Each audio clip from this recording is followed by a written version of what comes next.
Hey guys, William Furno here today with another Hero Factory Classic review for you guys. This time we're going to be taking a look at Nitroblast, part of the fire villains of the Winter 2011 wave. So without further ado, let's get into it. First with the box. So this is Nitroblast box, obviously we have Nitroblast on it. And then on the back here we have Nitroblast versus Breeze 2.0 and his shooting function. So that's it for the box. Alright, and then his instructions, same picture. We have Breeze and Nitroblast, Breeze 2.0 versus Nitroblast. And then in the back here we have an ad for the game and website, and I think that's pretty much it. Alright, now on to the actual set of Nitroblast. So, we're going to be doing, I think it's just parts and build first, and then functions and playability, and then kind of my overall thoughts and everything. So parts and build. Again, every fire villain kind of has an odd quirk to them. And in this case, this would be this guy's arm. It's built very awkwardly, I would say. Interesting, but awkward. You have basically 2 points of... well, it kind of broke off. Alright, and we have 2 points of articulation for just the shoulder. And this is actually restricting to the arm. It can't move forward as much. This is about as far forward as I can go.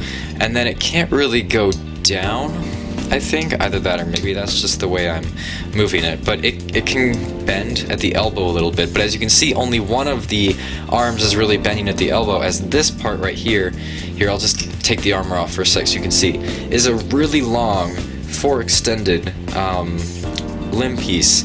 And this at the end here is just a singular bone. This connects to that and goes all the way back to the regular points of where the arm should come from. Now, I don't know why they did this, but as I've said before, all of the fire villains, or maybe not Firelord, but the 3 smaller fire villains have some sort of weird thing with their arms. I guess Jetbug kind of doesn't, though. No, Jetbug's an exception. I guess Drilldozer and just Nitroblast have weird things with them, with their arms and restricting articulation and such. And this is connected by this long 4-pin extended red limb. And that connects into the back through here. And then that connects to this, I want to say, fire tank. Fuel tank? Fuel tank. Fuel tank works. And this will shoot into this, and this will come out as a flamethrower, which is represented by this fire piece right here and this gunmetal armor piece right here.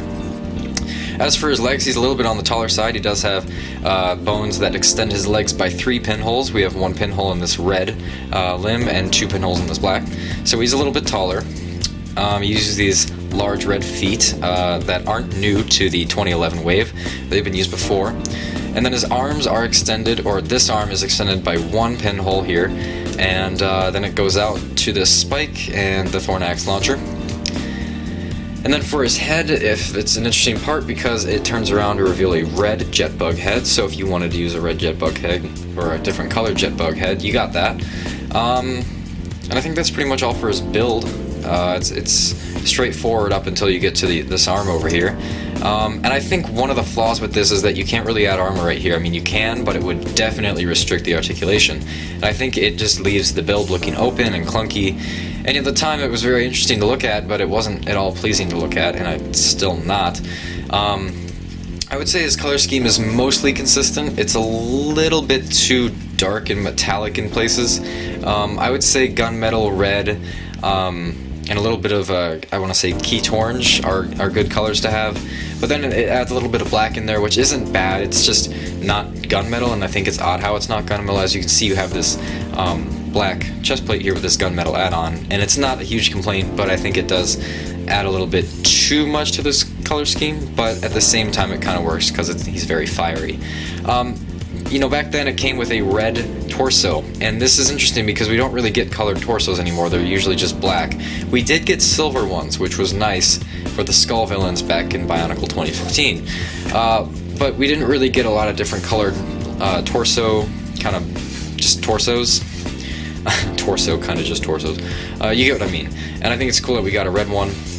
I think the red ones did come in a different set too. I think it might have been Firelord, but don't quote me on that. I'll look at Firelord later.